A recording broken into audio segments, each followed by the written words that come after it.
الحمد للہ وکفا وسلام علی عبادہ الذین اصطفیٰ اما بعد فاعوذ باللہ من الشیطان الرجیم بسم اللہ الرحمن الرحیم ان اولیاؤہ الا المتقون صدق اللہ العلی العظیم۔ درود پاک پڑھے اللہم صلی علی سیدنا شفیعنا حبیبنا مولانا محمد بارک وسلم صلو علیہ صلاۃ و سلام علیک یا رسول اللہ صلی اللہ تعالی علیہ وسلم۔ حضرات محترم، گزشتہ جمعہ آپ نے حضرت یونس علیہ السلام کا واقعہ سماعت کیا۔ حضرت یونس علیہ السلام کے دل دہلا دینے والے واقعہ سے یہ پتہ چلتا ہے کہ اللہ تعالیٰ اپنے خاص بندے کو خاص امتحان میں ڈالا کرتا ہے۔ تو جو بندہ امتحان میں پڑھنے کے باوجود بھی صبر و استقامت پر قائم رہتا ہے، خدا کا ذکر اور اس کی تسبیح پڑھتا رہتا ہے، تو اللہ تعالیٰ اس کے لیے نجات کا ایسا ذریعہ پیدا فرما دیتا ہے جس کے متعلق وہ سوچا بھی نہیں کرتا ہے۔ آپ دیکھیں حضرت یونس علیہ السلام کو کہ جب وہ دریا میں چھلانگ لگائے یا مچھلی نے انہیں نگل لیا تو اب ان کی زندگی کی سلامتی کا کوئی ذریعہ نہیں تھا۔ دریا میں گئے، دریا کی مچھلی نے اپنے پیٹ میں انہیں لے لیا، تو کوئی نہیں یہ سوچ سکتا کہ اب وہ زندہ رہیں گے۔ لیکن رب کی قدرت دیکھیے کہ دریا میں جانے کے بعد، مچھلی کے پیٹ میں ہونے کے باوجود بھی جب اللہ نے انہیں یہ توفیق بخشی تسبیح پڑھنے کی، جب وہ تسبیح پڑھے تو اللہ رب العزت حضرت یونس علیہ السلام کو مچھلی کے پیٹ سے زندہ باہر نکال دیا۔ سبحان اللہ۔ تو جو مصیبت میں، پریشانی میں، آزمائش میں، امتحان میں صبر و استقامت کے ساتھ قائم رہتا ہے، خدا کا ذکر، ان کی تسبیح و تحلیل کرتا رہتا ہے، تو اللہ تعالیٰ اس کے نجات کا ایسا ذریعہ پیدا فرما دیتا ہے جس کے متعلق وہ سوچ بھی نہیں سکتا ہے۔ ربیع الثانی کے مہینے کو خاص نسبت حضرت شیخ عبد القادر جیلانی رضی اللہ تعالی عنہ کی ذات اقدس سے ہے،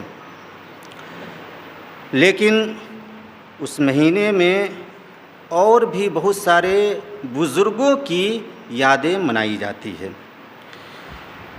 جیسا کہ ربیع الثانی کی پہلی تاریخ کو حضرت داتا تیغ علی شاہ رحمۃ اللہ علیہ کی یاد منائی جاتی ہے۔ آج میں شیخ المشائخ، محبوب الاولیاء، الحاج الشاہ داتا محمد تیغ علی رحمۃ اللہ علیہ کی ذات مقدسہ پر تذکرہ کرنے والا ہوں۔ آپ دیکھیں کہ حضرت تیغ علی شاہ رحمۃ اللہ علیہ کی ولادت 1300 ہجری میں ہوئی۔ آپ کا گاؤں گوریارہ شریف ہے۔ 1300 ہجری میں آپ کی ولادت ہوئی اور 1378 ہجری میں آپ کی وفات ہوئی۔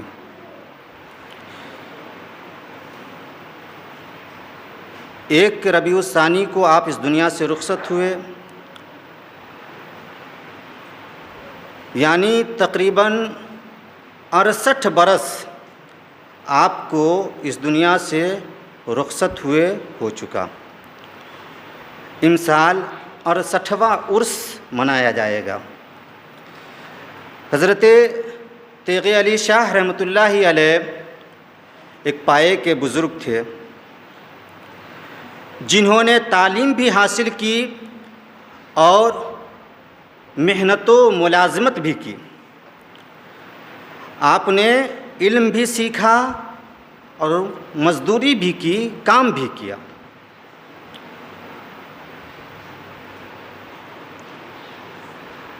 آپ کی بہت ساری کرامتیں ہیں۔ آپ کی دعا کے صدقے بیماروں کو شفا یابی ملی، آپ کی دعا کے صدقے بے اولادوں کو اولادیں ملی، آپ کی دعا کے صدقے بہت سارے حاجت مندوں کی حاجتیں پوری ہوئی۔ آپ دیکھیں کہ حضرت تیغ علی شاہ رحمۃ اللہ علیہ شہر کلکتہ میں تعلیم بھی حاصل کی۔ ابتدائی تعلیم آبائی وطن پر حاصل کرنے کے بعد آپ کلکتہ گئے اور وہاں آپ نے تعلیم بھی حاصل کی، لیکن جب آپ کے والد گرامی کا سایہ آپ کے سر سے اٹھ گیا تو آپ کے چچا جان نے آپ کو کام میں لگا دیا۔ آپ نے وہاں تعلیم بھی حاصل کی اور کام بھی کیا۔ شہر کلکتہ میں ہی آپ کام کر رہے تھے کہ ایک مرتبہ شیخ المشائخ حضرت الشاہ مولانا سمیع احمد صاحب مونگیری رحمۃ اللہ علیہ تشریف لائے۔ آپ کو ایسے پیر کی تلاش تھی۔ جب آپ کو پتہ چلا کہ حضرت یہاں تشریف لائے ہیں تو آپ ان کی خدمت میں گئے اور آپ انہی سے بیعت حاصل کی۔ آپ کے پیر و مرشد کا نام حضرت الشاہ مولانا سمیع احمد صاحب مونگیری رحمۃ اللہ علیہ ہے۔ جب آپ کے پیر و مرشد اس دنیا سے رخصت ہونے لگے تو اپنے خلیفہ حضرت شاہ مولا علی لال گنجی رحمۃ اللہ علیہ کے سپرد آپ کو کر دیا کہ اب یہی تمہیں سلوک کی تعلیم سے مالا مال کریں گے۔ آپ کے پیر اس دنیا سے رخصت ہو گئے۔ آپ حضرت مولا علی لال گنجی رحمۃ اللہ علیہ کی خدمت میں رہے اور ان سے تصوف و سلوک کی تعلیم حاصل کرتے رہے۔ تقریباً 22 سال تک آپ اپنے اس مرشد کی خدمت کی۔ جب آپ مکمل پائے تکمیل تک پہنچ گئے تو مشق سلوک کے زمانے کا آپ ایک واقعہ خود بیان کرتے ہیں۔ آپ کے پہلے خلیفہ کا نام حضرت حافظ محمد حنیف رحمۃ اللہ علیہ ہے، جن کا گھر اور جن کا مزار شریف ببھن گوا شریف میں ہے، جو اورائی مقصود پور کے قریب پڑتا ہے۔ وہ آپ کے خلیفہ کہتے ہیں کہ میں اکثر حضرت کے ساتھ رہا کرتا تھا۔ ایک مرتبہ میں حضرت کے ساتھ آرا جا رہا تھا تو حضرت سرکار سرکاہی نے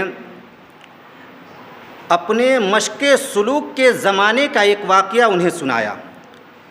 سرکار سرکاہی کہتے ہیں کہ سنو، ایک دن میں اپنے مرشد حضرت شاہ مولا علی لال گنجی رحمۃ اللہ علیہ کی خدمت میں تھا۔ آپ کو بخار کی شدت نے اپنے جال میں جکڑ رکھا تھا۔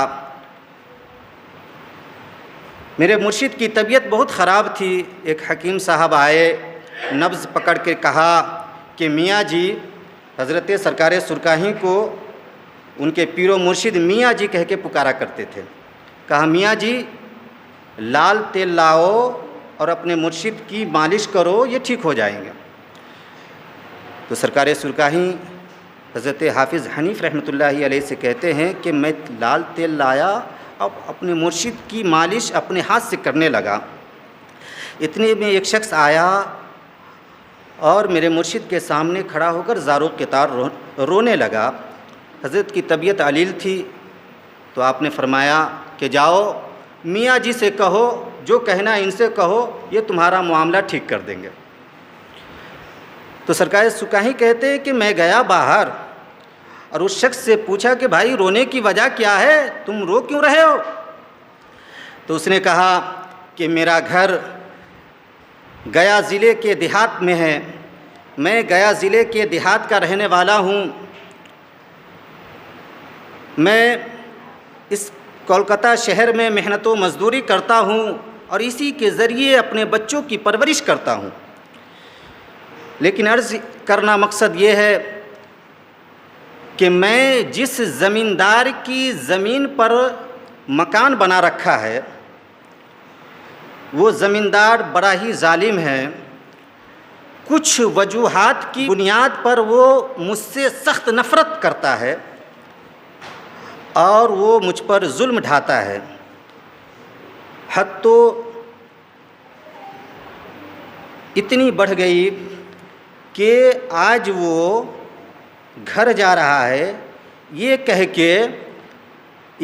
کے کہ میں گاؤں پہنچنے کے بعد تمہارے گھر میں آگ لگا کر اسے راکھ بنا دوں گا۔ جب سے میں یہ سنا ہوں مجھے کچھ سمجھ میں نہیں آتا ہے کہ میں کروں تو کیا کروں اور سوچوں تو کیا سوچوں۔ کچھ لوگوں نے یہاں کا پتہ بتایا، اس لیے میں یہاں آیا ہوں، لہٰذا آپ مجھ پر رحم کیجیے۔ تو حضرت سرکار سرکاہی کہتے ہیں کہ میرا مراقبہ کا دور چل رہا تھا، میں نے مراقبہ کیا، اپنی آنکھیں بند کی۔ جب میں نے اپنی آنکھیں بند کی تو دیکھتا کیا ہوں کہ وہ ظالم میری نظروں کے سامنے موجود ہے،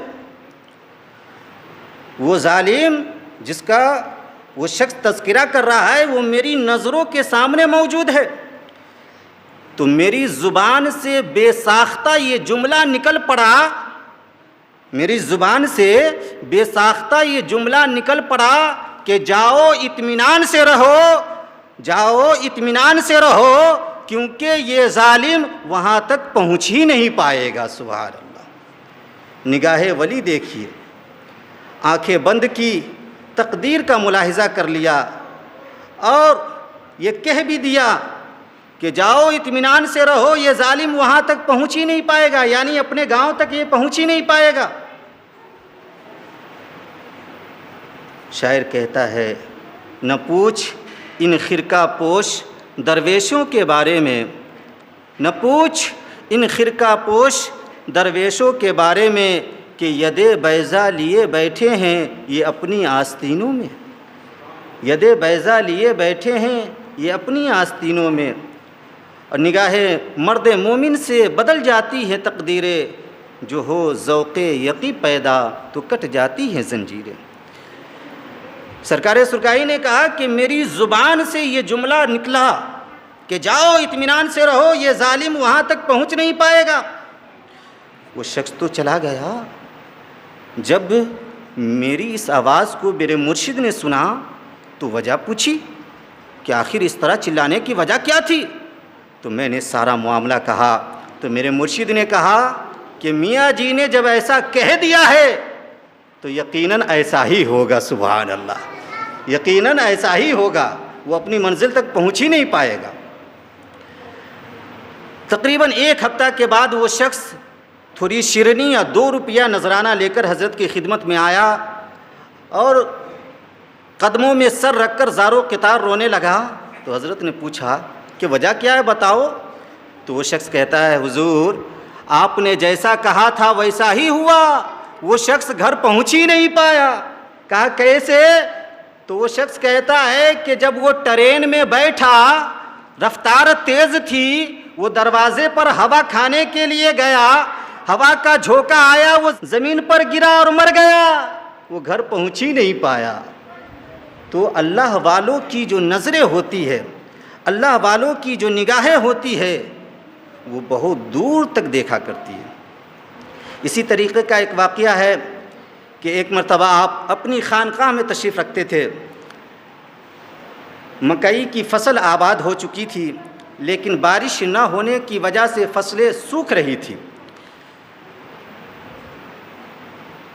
ایک شخص قابل پور کا رہنے والا تھا، غیر مسلم تھا، ذات کا برہمن تھا، نام میتھور سنگھ تھا۔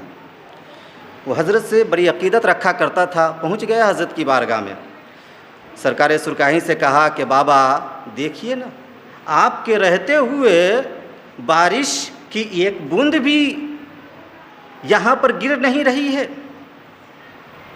جس شہر میں آپ ہو، جس گاؤں میں آپ ہو اور بارش کی بوند نہ گرے، ایسا مناسب نہیں ہوتا۔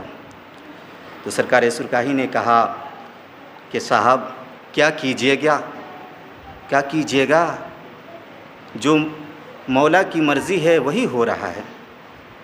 تو اس نے کہا کہ بابا کچھ دیا کیجئے تاکہ بارش ہو جائے اور فصلیں تر و تازہ ہو جائے، کھیتیاں آباد ہو جائے۔ تو حضرت نے فرمایا ٹھیک ہے بیٹھو۔ آپ نے اپنے خادم خاص شاہ دراست حسین کو بلایا۔ آپ کی خانقاہ کے باہر بھی مکئی کا کئی پیڑ تھا، وہ بھی سوکھ رہا تھا۔ آپ نے فرمایا اپنے خادم خاص سے کہ آپ لوٹے سے ان پیڑوں کی جڑوں میں پانی پٹائیں۔ تو خادم خاص شاہ دراست حسین نے لوٹے کی ٹوٹی سے پانی پٹانا شروع کیا۔ شان ولی دیکھیے، پانی پٹ گیا۔ ابھی چند منٹ بھی نہیں گزرے تھے کہ پچھم کی جانب سے کالے بادل آئے اور آسمان پر چھا گئے، اور فوراً اتنی تیز بارش ہوئی کہ ساری کھیتیاں بھی بڑھ گئی اور گڑھے نالے وغیرہ بھی بڑھ گئے۔ سبحان اللہ، گڑھے نالے وغیرہ بھی بڑھ گئے۔ اس کے بعد آپ نے مزاحیہ جملہ کہا اس برہمن صاحب سے کہ صاحب یہی جو ہے شاہ دراست حسین، یہی جو ہے بارش روکے ہوا تھا۔ ابھی آپ دیکھیے آپ کی نظروں کے سامنے یہ پانی پٹایا، بارش ہونے لگی۔ اب اگر بارش نہ ہونا تو آپ ان کے پاؤں میں رسی باندھ کر کھینچیے گا، بارش ہونے لگے گی۔ بتانا مقصد یہ ہے کہ قحط پڑا ہوا ہے، بوند بوند پانی کو لوگ ترس رہے ہیں، فصلیں سوکھ رہی ہے، زمینیں پھٹ رہی ہے، بارش نہیں ہو رہی ہے۔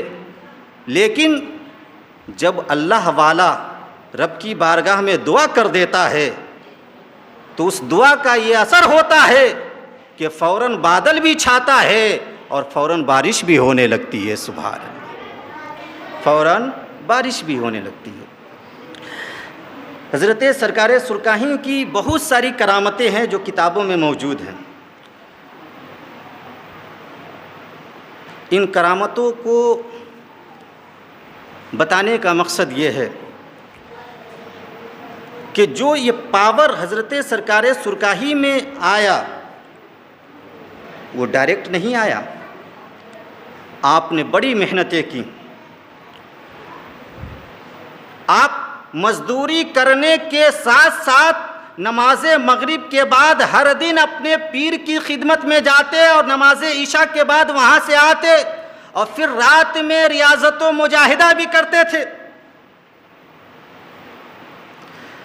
آپ کے تقویٰ کا یہ عالم تھا کہ نماز فرض کا چھوٹنا تو بہت دور، نماز تہجد بھی آپ کی قضا نہیں ہوتی تھی اور ریاضت و مجاہدہ بھی آپ سے نہیں چھوٹا کرتا تھا۔ سبحان اللہ، اتنے بڑے متقی تھے حضرت داتا تیغ علی شاہ رحمۃ اللہ علیہ، جن کے فیوز و برکات سے اتری بہار کے تمام ہی لوگ مستفیض ہوا کرتے ہیں۔ لیکن بڑے ہی افسوس کے ساتھ یہ کہنا پڑتا ہے، اولیاء کرام کی سوانح حیات کو، اولیاء کرام کے واقعات کو ہم پڑھتے ہیں، سنتے ہیں، لیکن عبرت حاصل نہیں کرتے۔ ہم بغیر تقویٰ لائے ہوئے ہی بغیر رب سے ڈرے ہوئے ہی، بغیر رب کی بندگی کیے ہوئے ہی جنت میں داخل ہونے کا خیال رکھا کرتے ہیں۔ یہ بڑے ہی افسوس کی بات ہے، جبکہ جتنے بھی اللہ کے ولی گزرے ہیں، کوئی ایسے ولی نہیں تھے جو نماز نہیں پڑھا کرتے تھے اور جو عالم نہیں تھے۔ ہر ولی عالم بھی ہوا کرتے تھے اور نمازی بھی ہوا کرتے تھے، سبحان اللہ۔ پرہیزگار بھی ہوا کرتے تھے، متقی بھی ہوا کرتے تھے۔ ہم مزارات پر جاتے ہیں، اکثر و بیشتر مزارات کے قریب میں مسجدیں بنی ہوئی ہوتی ہے، جو یہ پیغام دیتی ہے کہ جس مزار پر تم آئے ہو، جن کے مزار پر تم آئے ہو، جب اس دنیا میں تھے تو یہ بھی نمازی تھے، سبحان اللہ۔ اور ساتھ میں یہ بھی پیغام دیتی ہے کہ وہ آنے والوں سنو، اگر تم صاحب مزار سے سچی عقیدت رکھتے ہو، اگر تم صاحب مزار سے سچی محبت رکھتے ہو تو اپنے رب سے بھی ڈرا کرو، اپنے رب کی بندگی بھی کیا کرو۔ اگر تم ایسا کرو گے تو یقیناً صاحب مزار کی محبت تمہیں یہاں بھی فائدہ پہنچائے گی اور آخرت کے میدان میں بھی تجھے فائدہ پہنچائے گی، آخرت کے میدان میں بھی تجھے فائدہ پہنچائے گی۔ لیکن ہم کتنی رب کی بندگی کرتے ہیں، خود اپنا محاسبہ کریں، سونے جائے سینے پر ہاتھ رکھ کر سوچیں کہ ہم رب کی کتنی بندگی کرتے ہیں۔ ہمارا المیہ تو یہ ہے کہ ہمارے معاشرے کے اکثر و بیشتر مسلمان صرف جمعہ کی نماز پڑھتے ہیں، ہفتے میں صرف جمعہ کی نماز، وہ بھی جمعہ کی نماز اس تیزی کے ساتھ پڑھتے ہیں کہ 2 رکعت سے زیادہ وہ پڑھتے ہی نہیں۔ جیسے ہی امام نے دعا سے فراغت حاصل کی، پھر مسجد سے باہر نکل گئے۔ ایسا معلوم ہوتا ہے کہ اس نے رب کا جو قرضہ لیا تھا، قرضہ چکایا اور آزاد ہو گیا۔ ذرا سوچو، اگر ہفتہ میں 1 دن بھی آپ آتے ہو تو پوری نماز کم سے کم پڑھ لیا کرو۔ بہت شرم کی بات ہے کہ مسلمان ہفتہ میں بھی نماز پڑھتا ہے تو صرف 2 رکعت پڑھتا ہے، اور جب بڑے نکلتے ہیں تو چھوٹے بھی نکل جاتے ہیں۔ ساری مسجدیں خالی ہو جاتی ہے سوائے تھوڑے لوگوں کے، 10 سے 15 آدمی ہی رہتے ہیں جمعہ کی فرض کے بعد جو سنت ہے اس کو پڑھنے کے لیے۔ اس لیے پوری نماز پڑھا کرے، پوری نماز آپ پڑھا کرے۔ نماز جب آپ پڑھیں گے، ایک دن آپ مجبوری میں پڑھیں گے تو نماز کی یہ برکت مل جائے گی آپ کو کہ نماز کے آپ شوقین ہو جائیں گے تو شوق سے نماز پڑھنا آپ شروع کر دیں گے۔ اور لباس ایسا پہنے، افسوس کے ساتھ یہ کہنا پڑ رہا ہے، ترقی یافتہ دور ہے، لوگ مغربی فیشن کو اپنانا چاہتے ہیں۔ تھوڑی سی دولت کیا آ جاتی ہے کہ جسم کی نمائش شروع ہو جاتی ہے، پھر اسلامی پہناوا دور بھاگ جاتا ہے، انگریزوں کا پہناوا جو ہے اس کے جسم پر آ جاتا ہے۔ لڑکیاں بھی چھوٹے چھوٹے کپڑوں میں آ جاتی ہے اور لڑکے بھی چھوٹے چھوٹے کپڑے میں آ جاتے ہیں۔ افسوس آتا ہے معاشرے کے مالدار نوجوانوں کو دیکھ کر، ترقی یافتہ لوگوں کو دیکھ کر کہ وہ چڈی پہن کر گھوما کرتے ہیں۔ یہ شرم کی بات ہے، ہنسنے کی بات نہیں ہے، جبکہ اکثر و بیشتر مسلمان اس بات سے واقف ہے کہ مردوں کو ناف سے لے کر گھٹنے کے نیچے تک چھپانا یہ فرض ہے، لیکن وہ گھٹنا کھول کر چلا کرتا ہے جبکہ اس کا کھولنا حرام ہے۔ انگریزوں کے فیشن کو ہم اپنا رہے ہیں، ماں باپ کو لگ رہا ہے ہمارا بچہ ترقی کر رہا ہے۔ شرم اور افسوس کی بات ہے کہ ہمارے معاشرے کے نوجوان اور مالدار لوگوں کا بچہ برائی کے اس دلدل میں تیزی کے ساتھ اپنے قدم کو رکھ رہا ہے۔ لہٰذا مسلمانوں کے بچوں سے اور مسلمانوں سے گزارش ہے کہ لباس جب پہنے آپ تو کم سے کم اتنا تو ضرور خیال رکھے، حالانکہ مال آنے کے بعد لباس پورا ہونا چاہیے، لیکن مال آنے کے بعد اگر آپ پر غربتی آ رہی ہے تو اتنا لباس تو ضرور پہنیں کہ شریعت نے جس شے کو، جسم کے جس حصے کو ڈھانکنا فرض کہا ہے اور کھولنا حرام کہا ہے، کم سے کم اس کو آپ ڈھانک کر رکھیں اور کھول کر حرام والا کام نہ کریں۔ ناف سے لے کر یعنی ڈھوڑی سے لے کر گھٹنے کے نیچے تک کے حصے کو آپ ضرور چھپا کر رکھا کریں۔ اللہ تعالی ہم سبوں کو اولیاء کرام سے سچی پکی محبت کرنے کی توفیق عطا فرمائے، راہ مستقیم پر چل کر زندگی بسر کرنے کی توفیق عطا فرمائے۔ وآخر دعوانا الحمدللہ رب العالمین۔ السلام علیکم۔